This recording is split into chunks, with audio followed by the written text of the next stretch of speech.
Good morning students. Today I am going to start EVS lesson number 21 and the name of the lesson is Air, Water and Weather.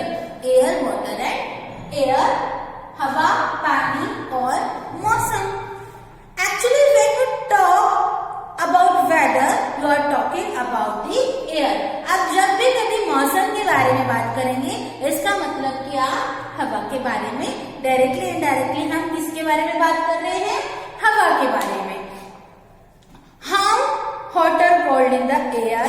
How much dampness or moisture is in it? How fast is the air moving? The answer of all these questions tell you about the weather.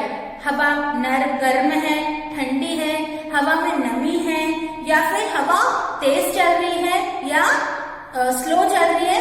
ये सभी question के answer depend करते हैं कि weather कैसा है. हवा की कोल्डनेस और हॉटनेस पर डिपेंड करता है. Weather affect all of us, है ना. मौसम हम सब पर इफेक्ट करता है. Many of our activities are affected by changes in the weather. हम जो दिन भर में अपनी दिनचर्या करते हैं वो सब किस पर डिपेंड होती है? मौसम पे. When it is very hot, जब बहुत गर्म होती है, जब गर्मी के दिनों में बहुत गर्मी होती है तो आप क्या करते हैं? अंदर रहते हैं, इनसाइड गेम खेलते हैं ना. आप ग्राउंड में जाके दोपहर में नहीं खेल पाते. सिमिलरली अगर ठंड होती है तो आप क्या करते हैं? गेम खेलने के लिए ग्राउंड में जाते हैं. So it's all about depend on the air. Air is hot or cold. So weather depend on the air. कि ठंडा मौसम है या गर्म मौसम है, ये सब डिपेंड करता है कि हवा कैसी है, हवा तेज है या स्लो है. ये सब डिपेंड करता है. अगर एयर नहीं होगी तो हमें वेदर का भी पता नहीं चलेगा. So here first is breeze. Breeze means this is how the wind blows. When the wind blows slowly, it is called breeze. जब हवा धीरे से चलती है, स्लोली चलती है, तब ब्रीज होता है. ब्रीज एयर्स मीन्स कि जब आप समुद्र के किनारे होते हैं और वहां पर ठंडी हवाएं धीरे धीरे चलती है तो उन हवाओं को हम ब्रीज बोलते हैं. The heat from the sun warms the earth during the day. जब सूर्य से आती हुई गर्म हीट दिन के समय में जमीन और पानी दोनों को गर्म करती हैं. The air near the ground also become hot. जो एयर होती है ग्राउंड के नियर वो भी क्या हो जाती है? गर्म होती है. और गर्म हवा क्या होती है? लाइटर होती है. So it rises up. तो वो क्या होती है? ऊपर की ओर. And cool air take its places. और जो ठंडी हवाएं होती है वो वहीं होती हैं. This is how wind blows. आपको पता है गर्म हवाएं ठंडी हवाओं से ज्यादा हल्की होती है, इसलिए वो क्या होती है? ऊपर की ओर होती है. और ठंडी हवाएं हमेशा नीचे की ओर होती हैं. Sea breeze. During the day time, दोपहर के वक्त, एयर अबव द लैंड. हवा क्या होती है? लैंड के ऊपर. Air become hot, but the air above the water remain cool. यानी जो जमीन पर हवा है वो तो गर्म होती है, लेकिन जो पानी के ऊपर हवा बह रही है वो ठंडी होती है ना. जैसे समुद्र में जो जमीनी हिस्सा है वो तो गर्म होगा, लेकिन जो पानी के ऊपर की हवा है वो ठंडी होगी. तो जैसे कि गर्म हवाएं मैंने आपको बताया कि हल्की होती है तो वो ऊपर की ओर बहती हैं. And cool air from the sea take its places, है ना. इसीलिए ड्यूरिंग अ डे समुद्र के किनारे हवा कैसी होती है? हल्की, है ना, ठंडी सी, हल्की हल्की सी स्लोली ठंडी होती है ना। Land breeze. At night the land cools faster than the sea water. रात के वक्त जमीन जल्दी ठंड होती है, समुद्र के पानी के कंपैरिजन में जमीन जल्दी ठंडी होती है। यानी जो हवा समुद्र के पानी के ऊपर है वो क्या होती है? गर्म होती है। When hot air above the water rises up, hot air क्या होती है? Rises up, ऊपर की ओर। और cool air from the land, cool air from the land rushes to take its places. So the wind blows toward the sea at night. मतलब वही गर्म हवाएं जो पानी के ऊपर है वो ऊपर की ओर हो जाती है और जो ठंडी हवा जमीन की है वो वहीं रह जाती है। ये गर्म और ठंडी हवाओं के मूवमेंट को हम कन्वेक्शन करंट्स बोल सकते हैं। The process where hot and air और winds move is called convection currents. Next is evaporation. Evaporation means change of water to water vapor on heating is called evaporation. That means जब पानी भाप बनकर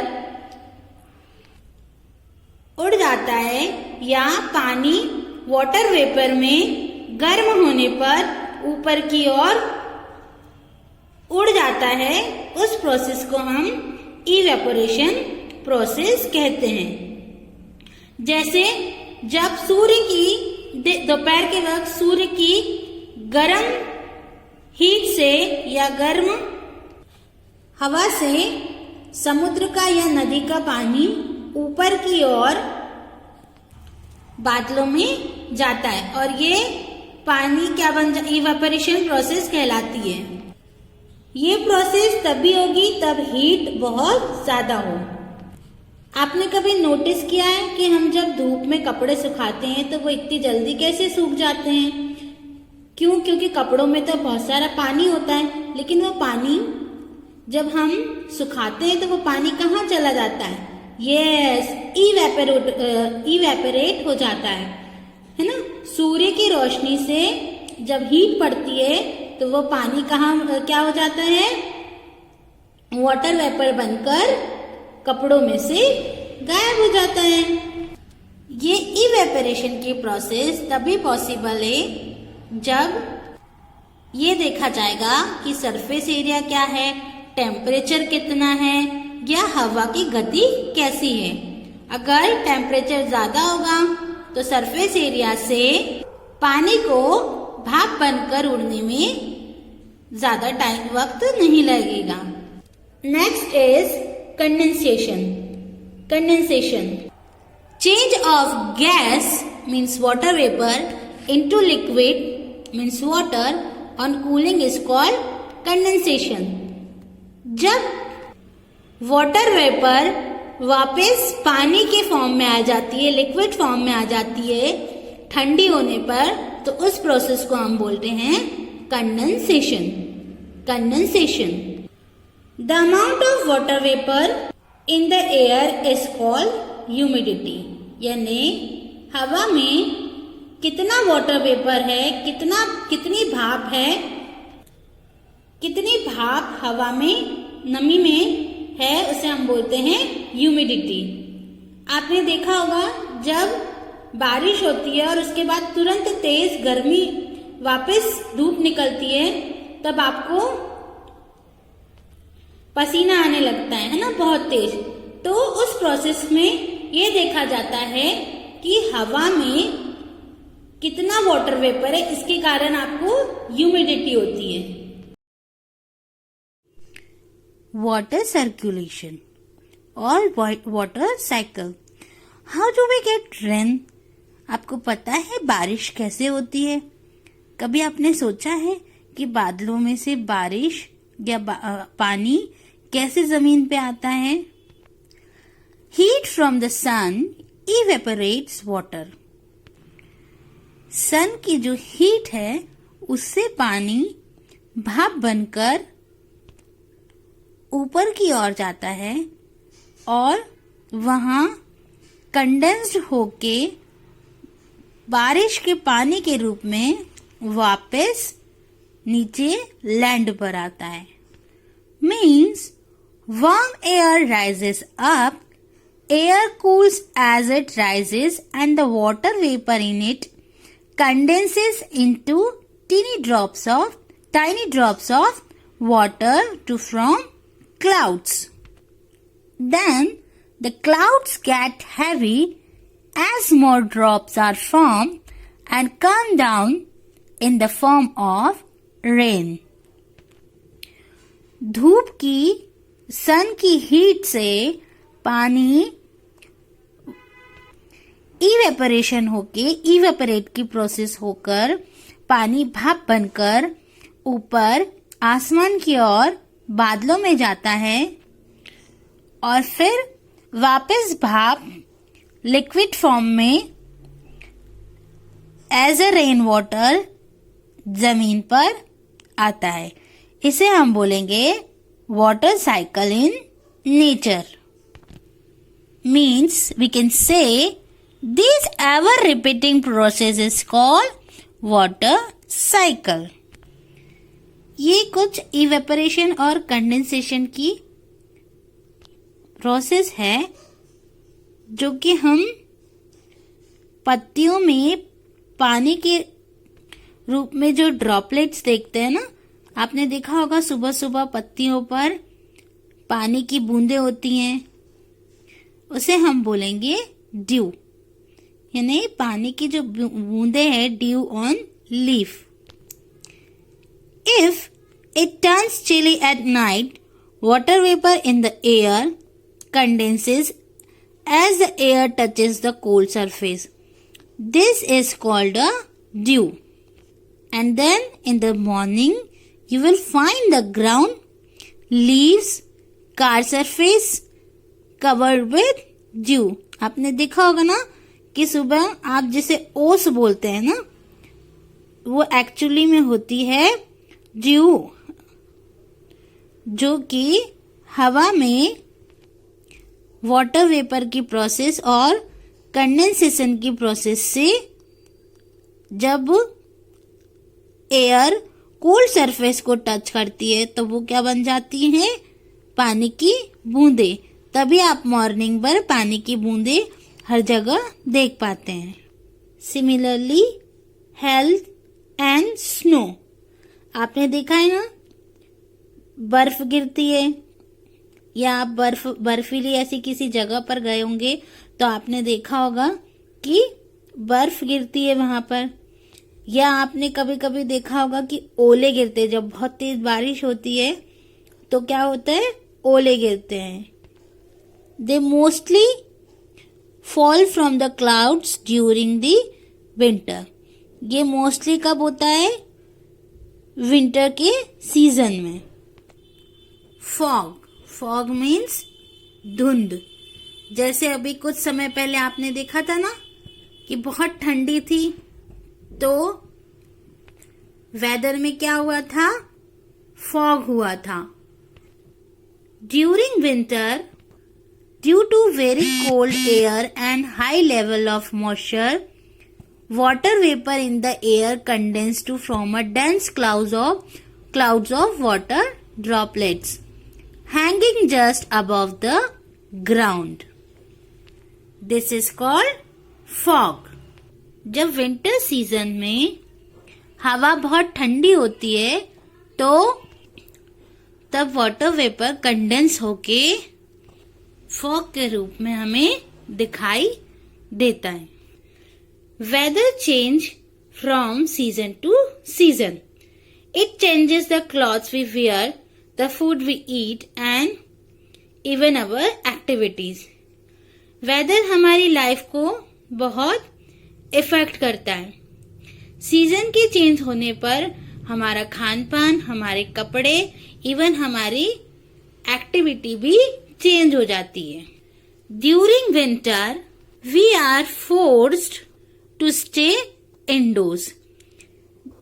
ठंड के वक्त हम ज्यादातर घरों के अंदर रहना पसंद करते हैं। Heavy fog make it difficult to see clearly which slow down the traffic and even causes accident. मौसम में धुंध होने के कारण हम बाहर निकलना पसंद नहीं करते क्योंकि it's difficult to see clearly. Fog में ठीक से देखना डिफिकल्ट होता है, जो ट्रैफिक को इफेक्ट करता है और जिसकी वजह से एक्सीडेंट्स भी होते हैं। After a heavy snowfall vehicles can not move on the road. जब ज्यादा बर्फबारी हो जाती है तो गाड़ियों का एक जगह से दूसरी जगह जाना पॉसिबल नहीं होता। Strong winds can cause extensive damage to trees और हाउसेज। एक्सेस रेन में लीड टू फ्लड्स।